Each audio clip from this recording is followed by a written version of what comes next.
Manipuri Wari Pambi Channel na tabiribo pumnamakpu amo na taram noksari ngasisu mayamgi ngayak pothana na magidamak Manipuri wari masa ani khaktang puduna laksari ahan bagi wari masa sige maming tatlo ya draba nungsi mari wari masa sehana taminarasi ay khangi Purnima na ay bukhay na ningle magi mafamda ay gisanafam laitre mahak ay maklay na nupa amagaloy nay mina tamlakpada natana ay nasuo kibayawre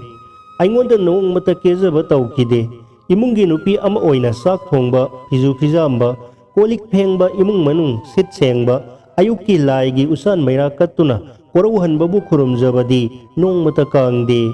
Isik-sik na panjaba imong ginupi gi mataw adumak kaidna fangthoi tawbutabu ibani noong mataharaw tayam na layminaba kaunnabangang nabadi tawdre nupa nupi gi nunggi oiba nung sigi maridi kuire tatkiba ay gidamak tawpam thokpa khara tawramlaga office matamda office kaki kadaba numitana thabak lay haiduna khajiktang sakhang na dabagum aibu tana na bahairamlaga hekta satki masanupi yisu tawpam thokpa adudi adum tawrami thoina masanupida minungsi utte tawdaba yadabagi duk matawbaduni masanupi sidang sirabadi khanjaraba thamoy aduni aibu thadokpadi wahay amada mikup amada hekta satkiba ngambagi thamoy adumak palabani aina tumin laybada khanglaba zatni thagi tolob sabi nanaba komdi komi aikhoi ahumgi hingbadi jumbal kaibal nopte yumlai kairei yai Mimang sanaba adum yai nung sinari ngay gi khudolni angakpani ibani gi laiminari ba mawong sidi laina fawbu kiramgani taunari ba hingminari ba mawong sida ay sunong mata sawi bo pot nate tawi ba sidi mana hawdorakpani naning taw thadokpani mana di helalaroy haiduna magi sap mana ba lamsat satli phikaw selwate lanai saning thangning ba hunbina na ba pik thalli mana pidra ba supi usu hairude Sel paibi ngakta thengnarui nungai bagi pankhai fawbadi yauna nungai re khanjai masu yawramlani khalli itaw wari sitaw munna makata age numito thangnaba ka amadani mana nupa amaga aina nupi amaga tholakpada gam thengnai aikhoi mari matamgi hotel restaurada uran ba fanai fong na aron ba singdo aigi nupi na nupa duga aina atopa nupi amaga Samji khaina duna satnare amate hek pundana ama khakta panba thonggi thongjin bandagi aigi wari taraga uirabara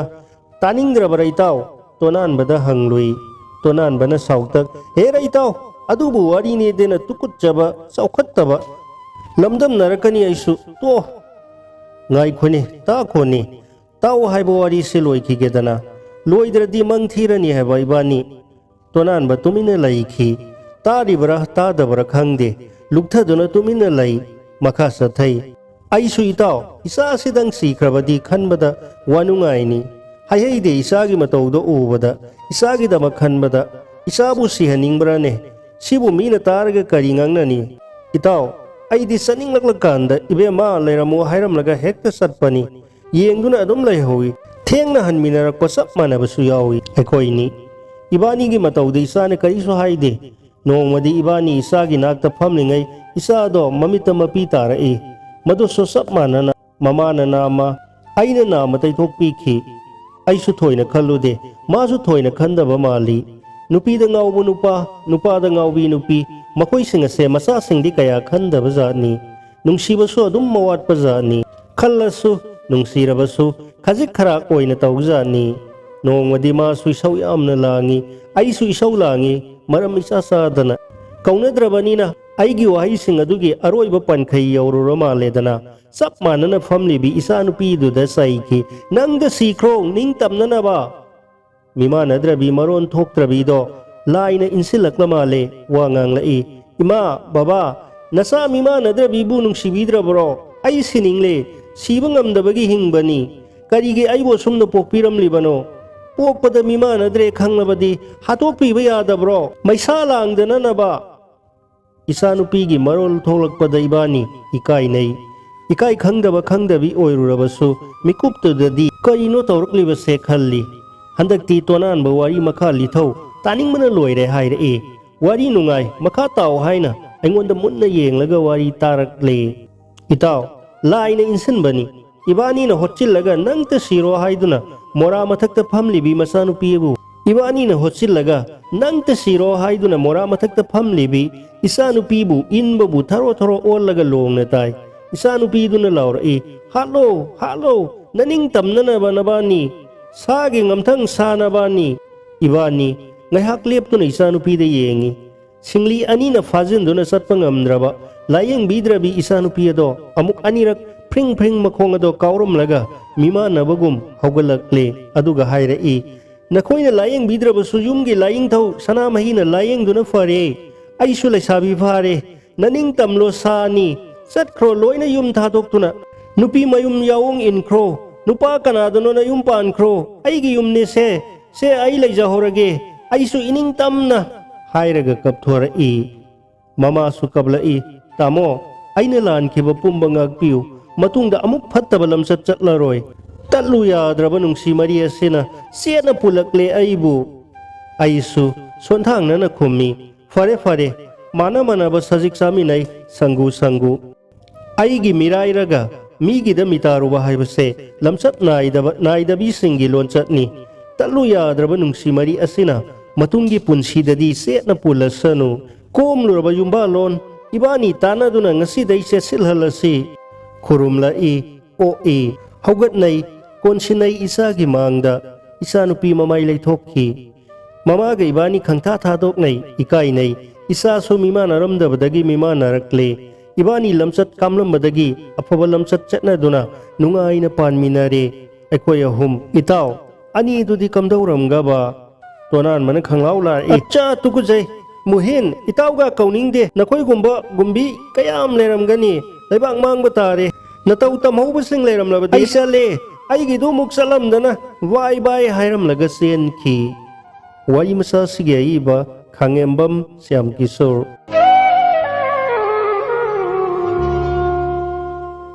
Aroy bagi wai masa sigi mamina tumdana manglakna ba wai masa se muktaminarasi ngasi di tomal maithong makalam na sana konung panglai Manipur Police Commando gi kabag saubo officer amo iriba makhoi gi laikai digi manaw sing thokpa boyai gi manak ta monda nungaina ngasi di manguraba senpham ado soidana fanglani haibagi nungai raba manglan ama sagaladuna lakli matam kuina laisin na khalluraba thajagum lairuraba munarang tauba maithong ado ngasidi mangal ama kapthorpagum ure aibu pumang mangladra haina wakhalna onthokna nungai tana pangal thoktana onthokna laksa khida haina taksi sonduna lairambadagi laikai gi manaw commando gi osi boyai thengnabadagi nauna mu asagi yaning chongakhibani wari se asumna taubani tomal BSF ki yawal oirami थबक पोथारब तुंगद खुद खरा पाइब सेनफम अदुना करीद थादरग खरा साउथोन बयागदगे खल्लिंगै तंजादा लालहौबु ओइरमदगी ठिकादा कम supplier ओइरबा अदुदगी social worker दा अमुक फम काजरबा मदुना खोंनेट फम ओइरगा मिखलगे high jump सुवंगलुबदा मकोक्ति लाभ खरदना मथंग फावबो ताहौदरदुना मियामगी थौगल मपुंग फाना फंगजाहौद्रबा तोनी मैतैगा थेंगनखी मसकने मतौने ngangbada ising littabane khangnak hek naksilakpane samada sama thajaruraboire thika tauminaribani haiduna sen thadarubani thengkhang anirak sel thada ningai leitre launingai loire khangba numitagi unakhidabaduna haukiba sahi ani mukchi sekmok laukhidabani mayumda satpa masing khangdre satmanduna mabu masak khangbiraba nungsibiba kanana hojikta lehobani takpirabasu isingda ngana masong ulamlaga mangkhibagum hekta mangkhi unaba phangkhide nongma phadok tanja soinaduna thengnarubasu ngangbaga sakpaga oidaba ma hairaga sat nanthokhi wakhal haksang animak soktharaba tomalda mamai thangda kanagumba amana ningsingakpadagi manaw thokpa commando boyaida taklaga sel thauhanbani boyaina magi mising tomal galoinana gypsy gari ahumda toni faruso thabada phangdabadagi thengnaba mayamba oina pharakhi wari sanaraba matungda numit tareni gi manungda sel pinani thanakhi ngasi nipani suba numit ni phai ꯐꯪꯕꯨ ꯐꯪꯂꯕꯗꯤ ꯕꯣꯌꯥꯏꯗ ꯇꯪꯈꯥꯏ ꯑꯃ ꯄꯤꯊꯣꯛꯂꯝꯒꯦ ꯇꯪꯈꯥꯏ ꯑꯃꯇꯪ ꯐꯪꯂꯕꯁꯨ ꯌꯥꯔꯦ ꯑꯩꯕꯨ ꯀꯔꯤ ꯇꯧꯕ ꯉꯝꯂꯣꯏꯗꯕꯒꯨꯝ ꯎꯁꯤꯠꯇꯕꯗꯨꯗꯤ ꯐꯔꯦꯗꯅ ꯈꯟꯅ ꯈꯟꯅ ꯇꯣꯃꯥꯜ ꯕꯣꯌꯥꯏꯒꯤ ꯂꯩꯐꯝꯗ ꯊꯨꯡꯂꯔꯦ ꯃꯤ ꯉꯥꯏꯐꯝ ꯀꯥꯗ ꯆꯪꯁꯤꯟꯗꯨꯅ ꯐꯝꯂꯦ ꯄꯥꯎ ꯈꯪꯍꯟꯈ꯭ꯔꯦ ꯄꯥꯛ ꯊꯣꯔꯛꯇꯦ ꯀꯅꯥꯅ ꯈꯪꯅꯤ ꯂꯩꯕꯥꯛꯀꯤ ꯏꯔꯥꯡ ꯐꯠꯇꯕꯅꯤꯅ ꯉꯔꯥꯡ ꯊꯦꯡꯅ ꯍꯜꯂꯛꯂꯝꯕꯁꯨ ꯃꯍꯥꯛ ꯂꯥꯛꯂꯦ ꯍꯥꯏꯕꯁꯦ ꯈꯪꯍꯟꯈꯤꯕ ꯀꯨꯏꯔꯦ ꯀꯥ ꯑꯗꯨꯗ ꯃꯊꯟꯇ ꯐꯝꯂꯒ ꯉꯥꯏꯕꯗ ꯋꯥꯁꯤꯜꯂꯛꯂꯦ ꯃꯇꯝꯅ ꯑꯁꯨꯝ ꯍꯧꯈꯤꯕꯒ ꯏꯔꯣꯏꯅꯅ ꯃꯀꯥ ꯂꯥꯝꯂꯝꯕ ꯇꯣꯃꯥꯜꯒꯤ ꯃꯥꯏꯊꯣꯡ ꯇꯞꯅ ꯇꯞꯅ ꯆꯤꯡꯅꯕꯅ ꯌꯣꯝꯁꯤꯜꯂꯛꯂꯤ ꯑꯩꯕꯨ ꯆꯠꯂꯁꯤꯔꯥ ꯍꯥꯏꯅ ꯈꯟꯕ ꯍꯧꯔꯛꯄ ꯑꯗꯨꯋꯥꯏꯗ ꯕꯣꯌꯥꯏ ꯐꯣꯟꯗ ꯋꯥꯔꯤ ꯁꯥꯅ ꯁꯥꯅ ꯊꯣꯔꯛꯂꯦ ꯁꯣꯐꯥꯗ ꯆꯪꯁꯤꯟꯗꯨꯅ ꯐꯝꯃꯤ ꯃꯣꯕꯥꯏꯜꯗ ꯀꯔꯤ ꯀꯔꯤꯅꯣ ꯃꯦꯠꯇꯨꯅ ꯂꯩ ꯏꯕꯨꯡꯉꯣ ꯕꯣꯌꯥꯏ ꯅꯌꯥꯝꯕꯅ ꯂꯥꯛꯆꯔꯤꯕꯁꯤ ꯈꯪꯂꯦ ꯇꯥꯗ ꯃꯈꯨꯠ ꯑꯣꯏꯅ ꯉꯥꯏꯍꯥꯛ ꯉꯥꯏꯈꯣ ꯍꯥꯏꯕꯒꯤ ꯏꯪꯒꯤꯠ ꯇꯧꯏ ꯐꯣꯟꯗ ꯋꯥꯔꯤ ꯇꯧꯅꯩ ꯎꯆꯤꯟ ꯅꯥꯆꯤꯟꯅ ꯂꯣꯏꯈ꯭ꯔꯦ ꯇꯥꯗ